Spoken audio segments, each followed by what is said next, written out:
Kristine, remember when you were a kid and you thought that your career was going to be this like perfect straight line trajectory? Oh my, yes. That is not at all what happened. It ended up being way more of a squiggle than I could have ever imagined. And I am so happy that I embraced all of the squiggles along the way.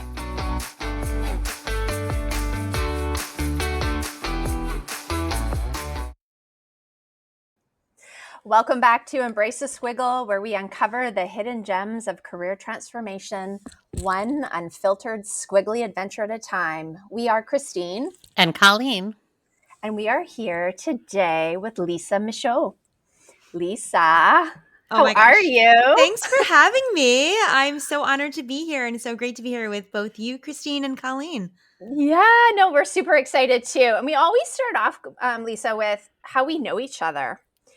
And you and I go back, I realized 10 years. I'm going to say 2015, might have been 2016.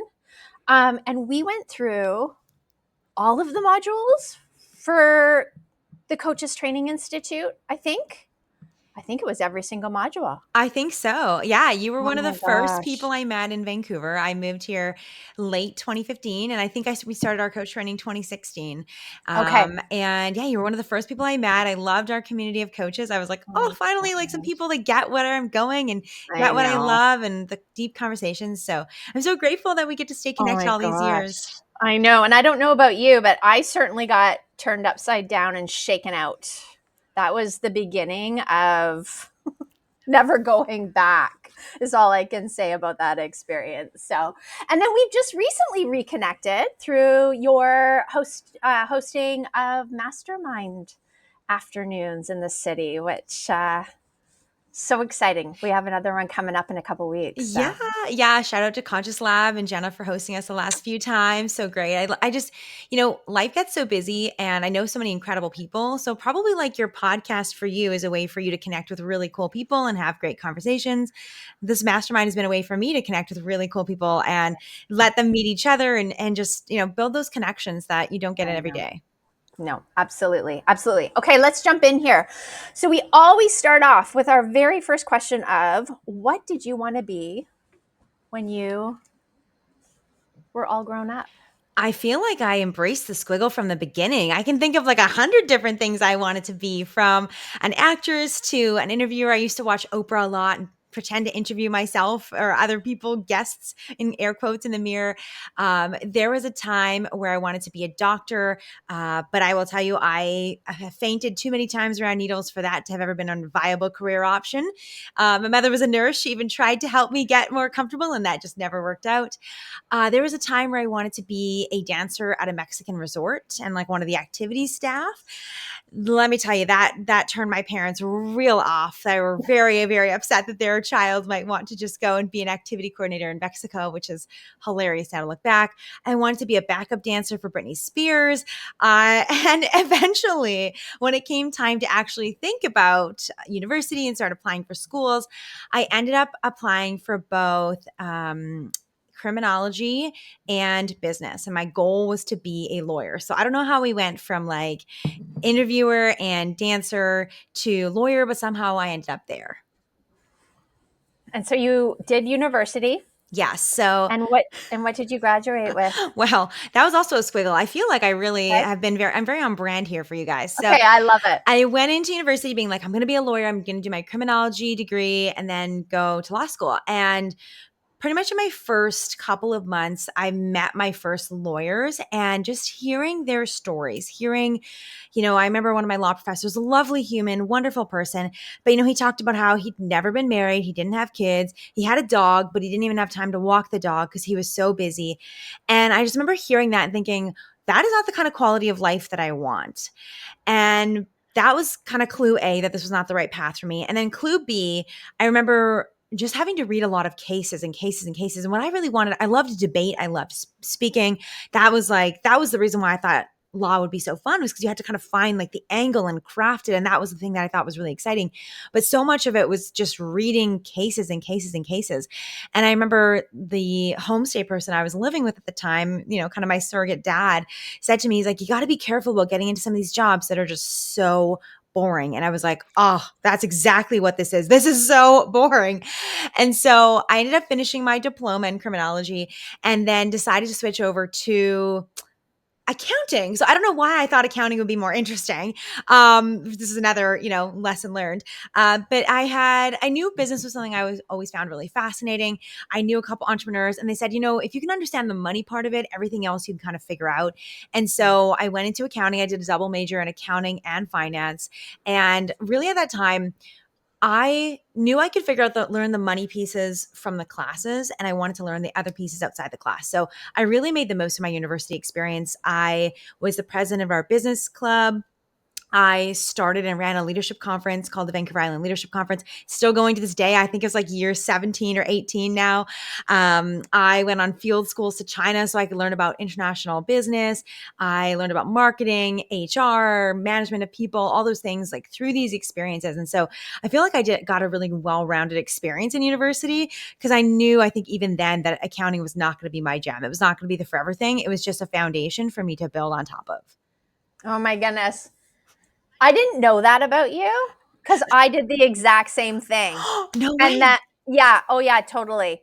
And I remember one day being at work, I was an accountant and I was happier going downstairs and signing FedEx waybills and accepting packages in the warehouse than I was doing bank reconciliations. Oh yeah, I was like, this is not going to be my forever thing. Anyways, I had no idea that we had that in common. I love it. Okay, because we need to get to like your story. I don't want to give it away because it is so amazing. So you graduated. What was your first job out of uni? So my first job, I wanted to go into HR. And so I started in a role called onboarding specialist. This was in Fort McMurray. So I moved from Vancouver Island to Fort McMurray where my boyfriend, now husband, was. And Fort McMurray, this was 2010. I don't know if you or your listeners, how much you know about that time, but it was a boom town. And I worked for a retailer up there in the role of hiring people and getting them on board and helping make their first 3 months successful. And I was there for about 10 months and hired about 186 people in 10 months. So you can do the math on how wild that was. It was insane. That was my first job.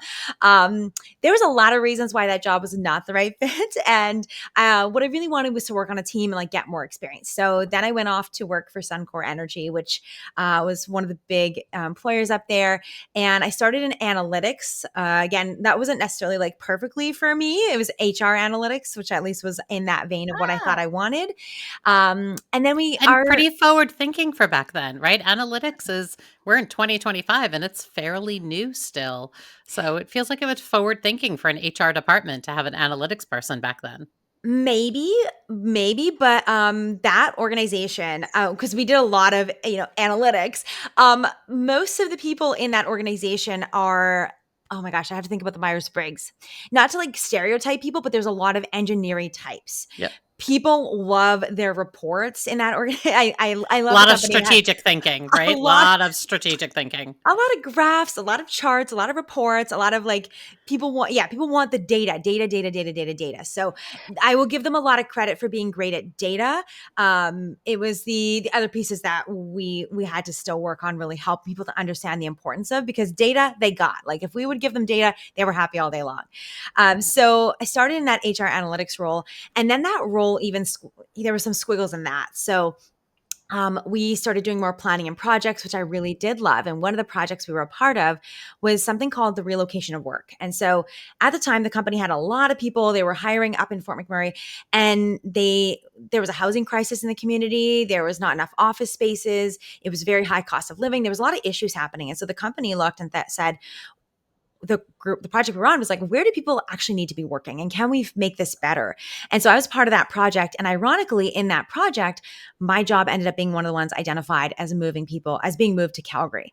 And at the time, my husband and I had just bought our house in Fort McMurray together, and we had started settling in, and we'd made this deal. Like we're gonna stay here for a few years and really build a community and build friendships and a life. And so I was given the option to either move to Calgary or find a different job within the organization. And this was for me like a really big learning moment. And I hope that this is something I wish someone had told me sooner, but I'm so grateful I learned it when I did, because The challenge was that I loved HR. I knew I loved people. I loved human resources. I was like, I'm going to be the senior vice president of HR. But here I was being ripped out of that department and not able to work in it. And I remember going to my mentor saying, I don't know what to do. Like, what am I supposed to do here? I want to work for this company. I want to be in HR, but there's no HR jobs anymore that work for me. And he said to me, well, Lisa, what kind of work do you like to do? And I looked at him, I'm like, have you not been listening? I like to do HR. Hello, you're my mentor. You're supposed to be paying attention to what I'm saying. And he's like, no, like I get you like the umbrella of HR, but what kind of work do you actually like to do? What do you enjoy doing? And kind of like you were saying, Kristine, like, do you enjoy doing the bank reconciliations or do you enjoy going to pick up the packages and sign the way bills? It's like that distinction, right? And so all of a sudden, everything opened up because I realized, okay, I don't necessarily love sitting here inputting the data into the spreadsheets, but I love presenting the data. I love facilitating our meetings. I love the project work where we were working together from cross-functional teams. I loved the timelines. I loved trying different things. I loved variety. And when I looked at my career and the next step through that lens, all of a sudden everything opened up. I could look at roles in shareholder relations, and that looked really interesting. And in investor relations looked cool. I could look at roles in, the tour department. We literally had a tour department. That looked kind of cool. I could look at finance. I could look at even like supply chain. There were certain roles within supply chain that seemed interesting. And all of a sudden it was like the whole world was my ocean, and I could do anything as long as it was work that I loved to do. And so from there, I ended up landing in learning and development. I was a safety trainer. So I was like 26 years old teaching anywhere from 10 to 300 men on site how to be safe, everything from gas detection to respiratory protective equipment. And through that, one of the projects I led ended up creating about $4 million in savings a year. And that got me some great recognition. And from there, they gave me a job in a group called Continuous Improvement, which the job description wanted someone with an engineering, a PEng, and 8 years of engineering experience. And here I was walking in with nobody even knew, I don't think, that I had an accounting and finance background, but here I was walking in from HR and then learning and development and safety training to continuous improvement. And that's where I was it for the rest of my corporate career. And just a shout out to transferable skills, and that invitation to our listeners, this is for you listeners, is to not get hooked on titles and really look at the meat and potatoes and how your interests, your passions, your strengths transfer into so many different departments within an organization. It's just, it's taking that step back.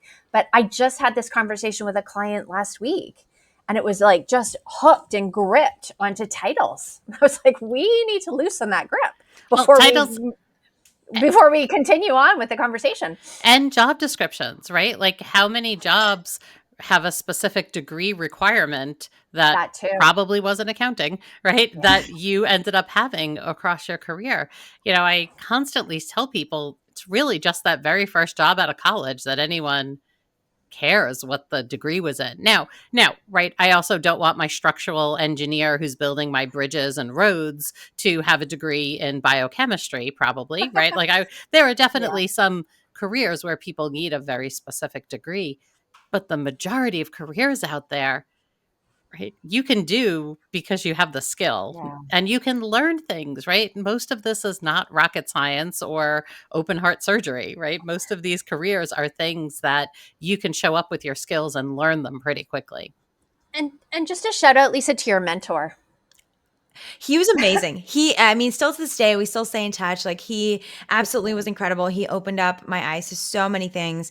And he was later the one that suggested continuous improvement, and I ended up being part of his organization. He was fantastic, but he's always been someone who, even in an organization that was pretty hierarchical, that was more traditional, that was more analytical, he understood people's value. He understood the importance of like loving what you do, and just knew how to see things in a different way that I had never been introduced to. And I tell you, like, that really changed my life. And like, I really hope that people listening take that away, because I was thinking about this as I was getting ready this morning, like, the world is only going to start moving faster and faster and faster.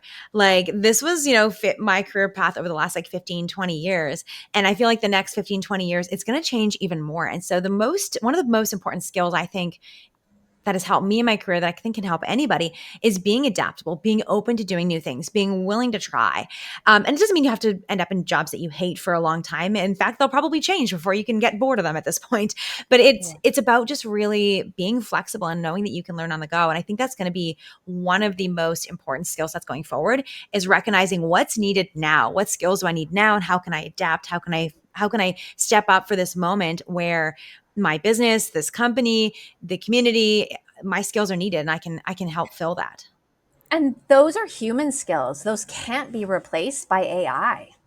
So think about that, in terms of where you are investing your time and energy, listeners, in terms of upskilling is where can I put my time and energy to, you named adaptability. I mean, that's emotional intelligence that falls in that bucket. So thinking about what are the things that I can start to grow and develop that can't be replaced. The other piece before we move on here is again, a message for our listeners, those of you that are in a mentoring partnership as the mentor, think about what Lisa just described in terms of the qualities that you're bringing forward. And are you bringing that open-mindedness? Are you bringing, those different perspectives and putting those on the table for your mentee? So just thinking about how am I showing up and how am I influencing or impacting this younger generation? Should that be the partnership that you're currently in? So I mean, often when I'm training mentors, the first thing I tell them to do is their job is to show people where the doors are. Like, they don't even have to open them, right? I mean, it's great if they can, but if they can just show you what are the possibilities to give you a broader view, it makes such a difference, right? I've never heard it described that way, Colleen, but I love that. That's such a brilliant way to describe it. That's exactly what it is. My mentor knew to show me the doors that I didn't even know existed. That's exactly what he did Yep. for me. Yeah. Love it. Awesome. All right. Okay. Yeah. Continue. I was going to say, so now what do you do? So now I'm in continuous improvement. I have this great job. I love it. My husband and I have just gotten married. We bought our house. We got a rental Congratulations. property. Oh, thank you. Thank you. This is, it was a great time. We were traveling. We had great friends. We really landed in this community of Fort McMurray, and I ticked all the boxes. Like, my parents were like, oh, thank goodness she's not in a Mexican resort. Like, she's gotten a job with benefits. She's got the house. She's married. Like, things are good. And then I had a health scare. And I remember going home that night from the doctor's office and facing the reality that I might only have a year or two left to live. And I, that night, laid in bed with my husband, Troy, and I looked at him and I just remember saying, like, what are we going to do? What are we going to do if I only have a year or two left to live?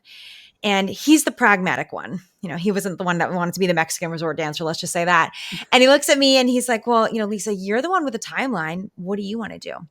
And the first thing that came to my mind in that moment, laying in that bed, was I want to live in Vancouver. And, I'll tell you, like, I remember also being that little girl. I was a dancer. So we'd come for dance conventions. We'd come for shows to Vancouver, to the city.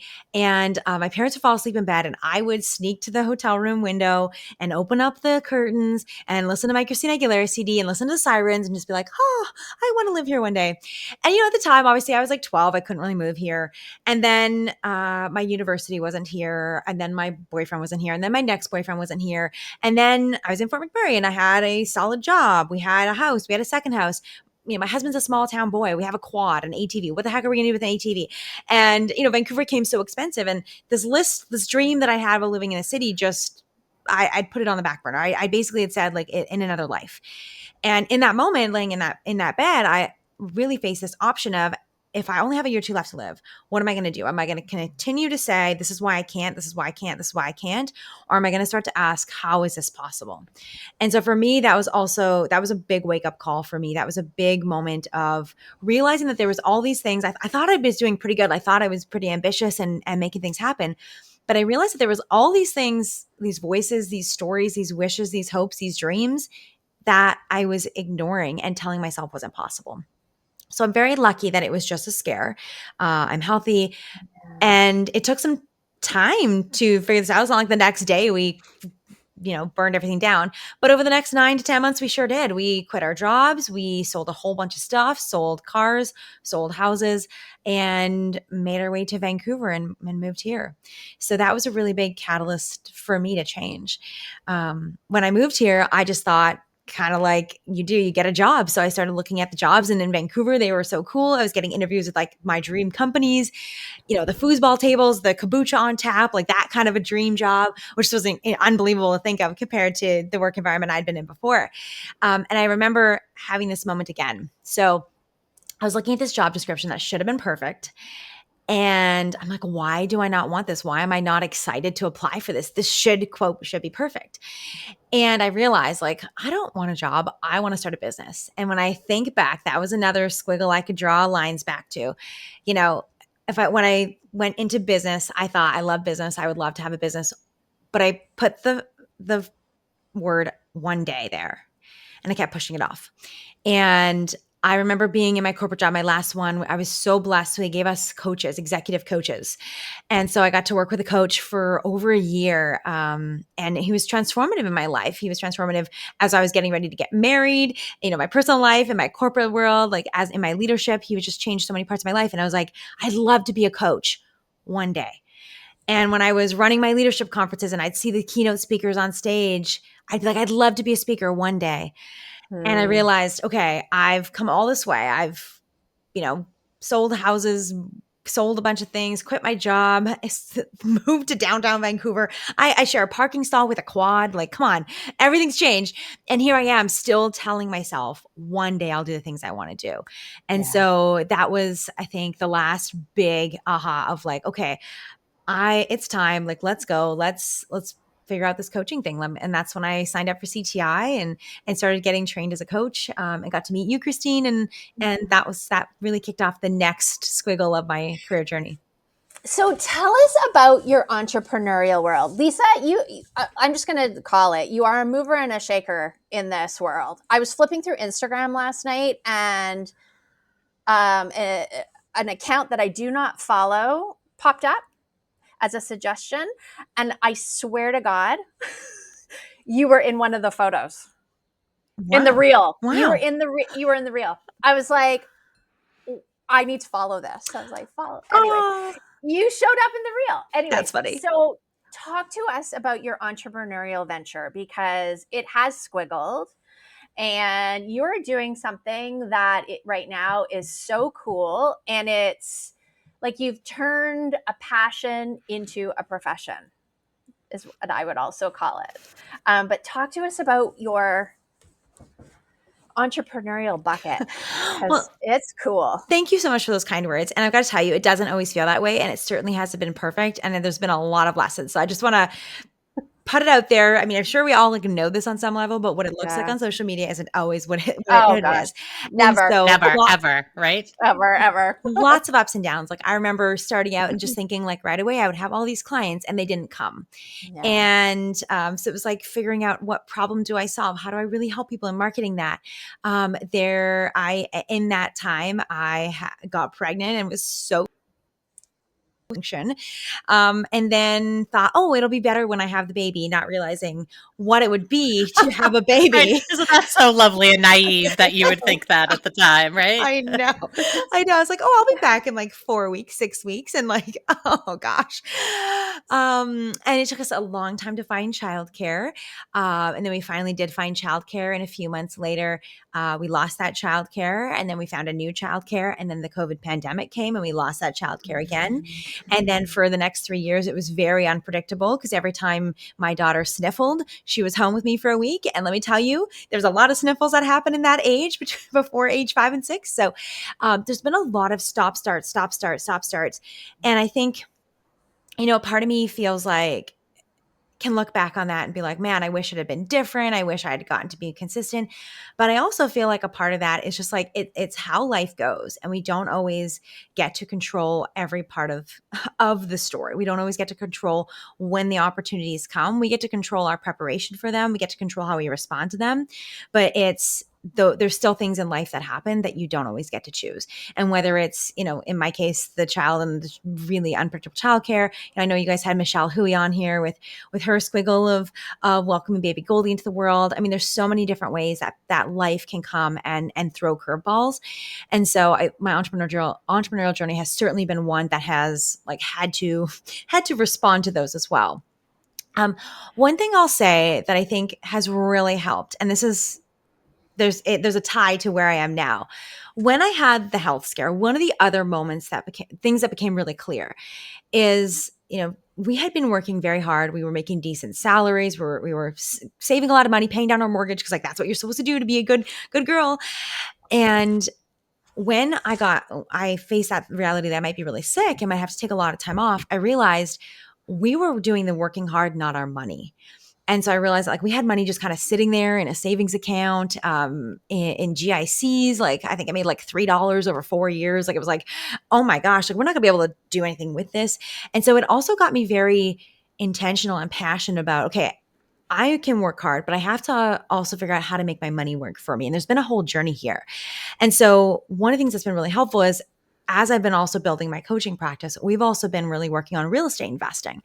And so my husband and I, we own over 100 doors across Canada, mostly in the multifamily space, apartment buildings, mobile home parks. And, there's been a journey there too, of a bunch of things we've had to learn along the way. But that's one thing that has been really amazing that I want to just share because one of the things that can be very difficult in entrepreneurship is like the pressure to earn income. And like sometimes that pressure can come through and make you do, I'm sure it makes people do things they don't want to do, or maybe work with clients they wouldn't ideally want to work with, or sometimes not put the best interest of their clients or their customers as the priority. And so being able to have that real estate portfolio, build that along the side has certainly helped with like that balancing out of those times where times are tough, and just being able to see a future beyond just like the next client and then, or the next offer, the next thing that I do. So I think I just want to acknowledge that as like being something that's been really helpful through these squiggles. So in coaching, I started out just kind of being like, anybody, I can coach anybody. And I did a lot of free sessions to try and narrow down what I wanted to do. Eventually was coaching women mostly in careers that wanted to make changes. I think often we coach like the previous version of ourselves, which would have been me in a career and trying to navigate what that looks like. I then focused a lot on goal setting for several years. I still love that. My podcast is called Golden Girls Podcast. I have a goal planner. I had a membership, a mastermind. And then as childcare became really difficult, it was like, okay, I really have to take my foot off the gas pedal and pivot here. And we started to get more and more questions about real estate. And so that's where my kind of I don't know if it's my last goal, my almost last pivot so far anyways is we've started to educate people in the realm of real estate. And so we bring together the coaching, like helping people work through some of the mindset pieces, the fears, the habits, and the actual construct of and the tactics of how do you actually build a real estate portfolio. So my husband and I work together in that. And then I also support people with wealth building and partner with the financial planning on that. So it's been like all these different things. And, I think Steve Jobs even said it. He's like, you can't connect the dots going forward, but you can connect them going backwards. And so Right. to today, those are the dots that I can so far connect to today. Yeah. The one thing that I admire about you, Lisa, I mean, there's many. The one thing that I really admire is that you're very intentional. Thank you. You're welcome. Like where you put your time and energy. You and you can correct me if I'm wrong, because a lot of this is just watching you on social media. But I find that you're so authentic and you call out the bullshit and you are not afraid to put your voice out there, and you're very intentional just when it comes to your time and energy. And I saw you post something the other day around like, this is where my time and energy, and this is what's most meaningful to me. And this is, I hear you, I see you, I would love to help all of you out there, but this is where I need to focus.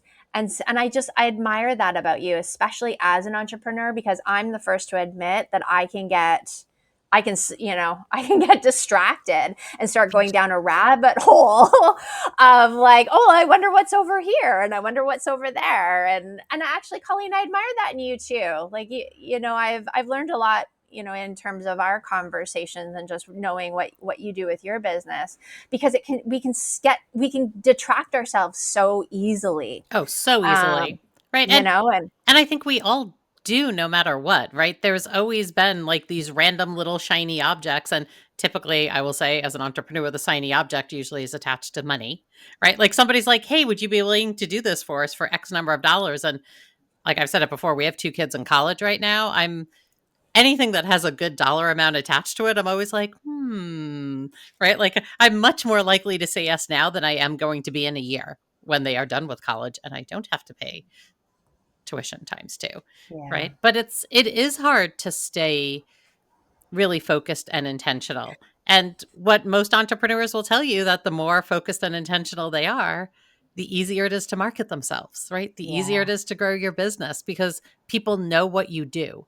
When you do a little mishmash of everything, people don't know what you do. they don't know. So, Lisa, how do you hold your boundaries? Oh, I mean, I everything you said. And like, I think sometimes I really think the reason you get good at something is because first you're really bad at it. So I feel like that was for me, like, the me being intentional now is because I was very good at not listening to that voice inside of me of what I wanted. Right. And I've also been really very much. And even like I have to catch myself all the time. Like I love different things. I love trying new things, as you can tell from my career journey. And so like I have to put these buffers into place to because it's so tempting to want to do everything. So how I hold my boundaries, I really think the most important thing around intention boundaries is like just knowing what you're protecting. What is the thing that you actually care about so much? And that for me provides the motivation to set those. Because boundaries without something that you're protecting is just walls. You're just putting walls up and you're just creating resistance that doesn't need to be there.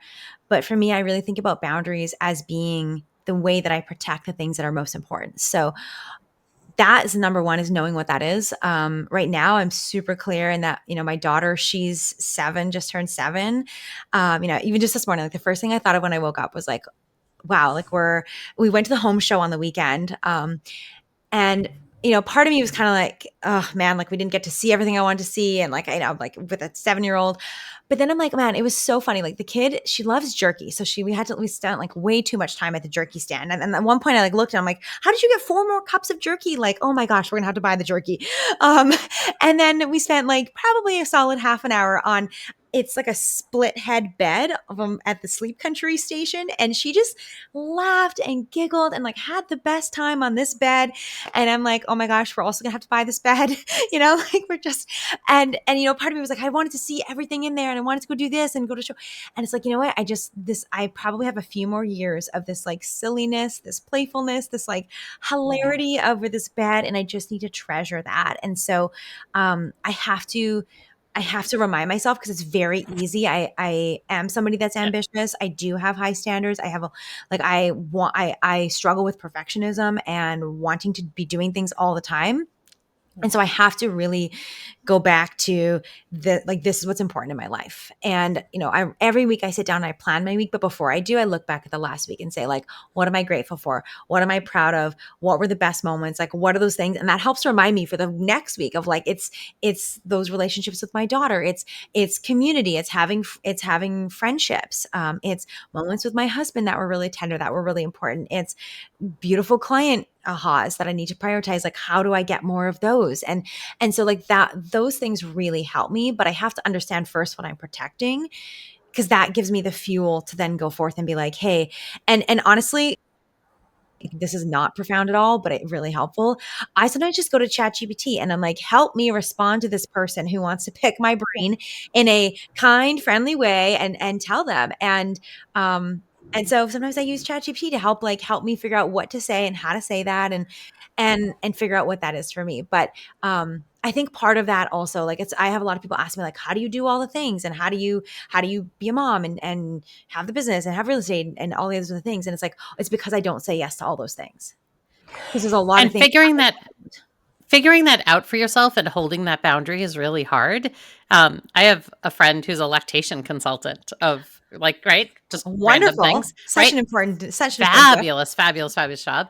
But she got to the point where every week she was having 3 or 4 calls with people who are interested in becoming lactation consultants. And she's like, I can't spend 3 hours, 4 hours, 5 hours a week telling other people what I do. So she put on her website, like, if you're interested in talking to me about what I do, you can buy me a coffee. And she's a Starbucks addict. So she was like, here, right? $10 Starbucks gift card, and I will hop on a call with you. And she's like, one, it cut down the number that she did. And the people who did it were actually really interested. She's like, and now she doesn't feel guilty about going to Starbucks because she has Yes. a, right, unlimited. But I was like, that's brilliant. I'm like, no, $10 is definitely not what she is worth for an hour conversation. Right. But on the other hand, she at least started to, break it down. And I think for entrepreneurs especially, like you're not paid a salary, you're paid by every hour you work. And so really think about how much of your free time in a week, like how much time did you work for free in a week?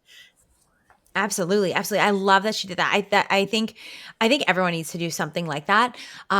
Two other things I like to think about is like, do I want to do this, like, or not? Like, do I, that's I think an important thing too, because like some things I just don't want to do, and so that's okay too. But if I do want to do something, I also think about like where can I put the people? And that sounds kind of funny, but like where can I direct them, or like where do they land, or how do I make this work? So, Kristine, when we're talking about the mastermind at the beginning, that was one of those things people kept wanting to like go for coffee or go hang out. And there was a lot of people that I'm like, I actually would love to do that. But I know if I said yes, I'd be doing it like every week all the time. And so that's why I'm like, okay, once every 2 months or once every 3 months, I can do this and tell all the cool people and let's all go together. And like, then you also get to meet the other cool people as opposed to me trying to be like, I meet somebody, I'm like, oh, I should also connect them with this person. Then my to-do list also gets longer. And it just feels like this is actually a way better, cooler way to do that. So that's another thing I think about. Even like with friendships, it's like, I would love to hang out with people, but I'm really treasuring like the nights playing games with my daughter and reading books with her and those.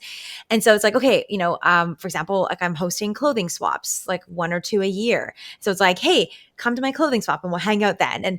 And in the summertime, with our real estate community, we do beach meetups. So it's like, well, we're all going to be at the beach. Everyone bring your kids, your families, everybody. Let's do beach meetups as opposed to trying to go to like drinks with everybody who wants to, pick our brain. And then holding those boundaries around like, hey, and this is actually something new. Like I've done it. I've done lots of different things along the way. I think it's about testing and seeing what works and things evolve. But now I just charge for the first hour of people wanting to work, and I just have it as like a one-off call, and like they can apply it to more calls if they want to. But I just don't do the calls because I notice so many people, same thing with me, even in our like discovery calls in our coaching.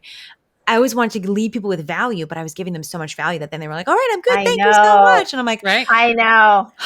Yeah. what's the point? So Me too. Me too. I would Oh my say goodness. discovery calls, 20 minutes max, right? Like anything more than 20 minutes, you are now coaching them, right? So now I just 20 go right minutes. into coaching. Now I'm like, if Yeah. you're really interested, just book this and pay for it. And if you want more, you can apply it, but it's going to be value packed. It's going to be amazing.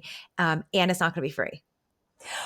100%. I posted something on Instagram for Colleen and I are doing an Embrace the Squiggle course. And I texted her on Saturday morning and I was like, how many years have you been in the world of career/coaching? And she responds with 31 years. And I said, well, I've been 24. I was like, that is 55 years of combined experience. I was like, Wow.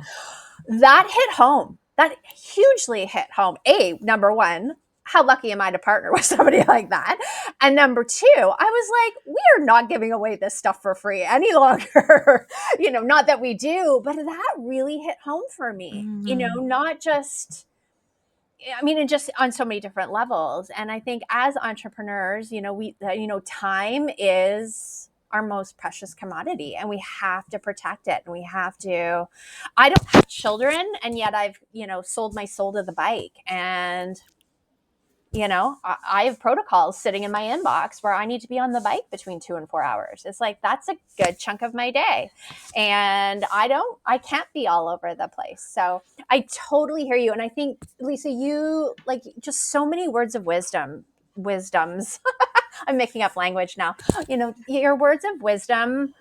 I mean, I know for me, a few reminders for sure. And that when I do make some of these decisions, not that I need validation or permission from the external world, just reminders that I am making good decisions for my own business and where I want to inject time and energy as well. So, All right. So speaking of time, we have to move to our rapid fire questions because we need to start wrapping up.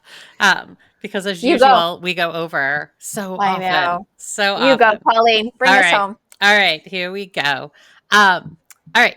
What are you binging or streaming on TV these days?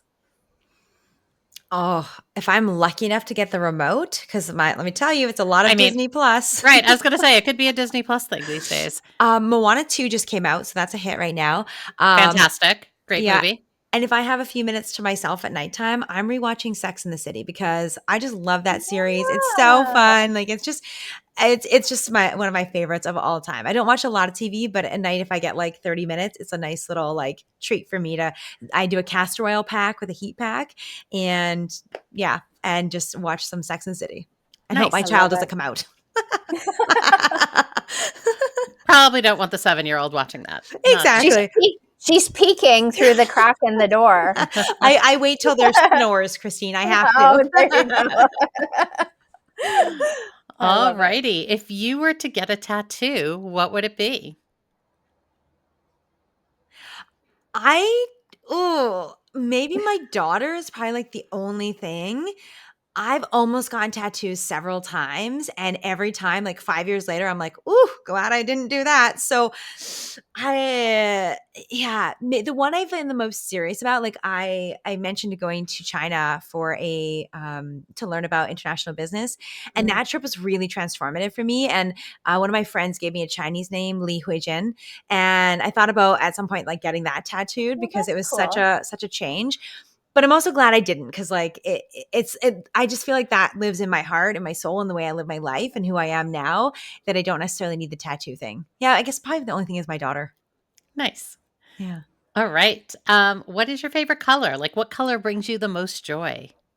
Ooh, but our wedding was black, white, and sparkle.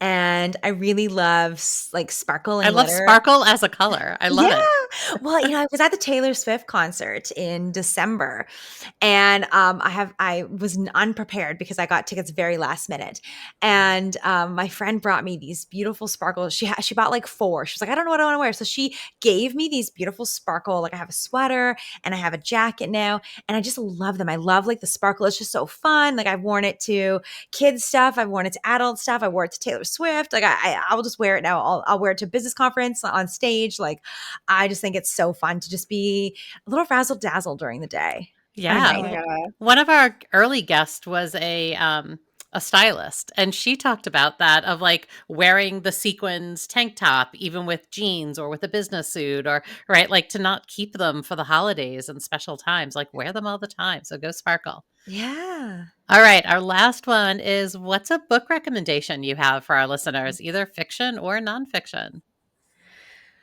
Ooh, I read a lot of books. I would say, okay, a couple that are coming to mind. I'm gonna cheat and give you a few. So I really love the 10x is easier than 2x by Dan Sullivan and Dr. Ben Hardy. That actually also talks about what we were saying about like boundaries. Like sometimes to do more, you actually have to do less, and it can be more Yes. effective. And I love that Yeah. concept. Like if you're trying to achieve, higher levels of success, whatever that definition is, Kristine, like if you're trying to ride your bike faster and farther, like you have to be really disciplined in what you choose to actually spend your time on in training. Like you can't be like, oh, I'm going to do like hip hop today and some karate tomorrow. Like you have to be like, no, this is my goal. I'm really good at this. And so I think that book is really great for both the mindset, like and the inspiration and the what's possible of 10x and the tactics. Anything Dr. Ben Hardy does is brilliant. You won't go wrong with him. I love Dan Martell's book, Buy Back Your time. That's one thing we didn't talk about, but let's make sure I say this. I also outsource a lot of things because I can't do it all. I don't do it all. It's really important to have help there. And so buying back your time, I think, is a really great concept. Yeah, I'd say those are the two that have been like really profound in the last little while.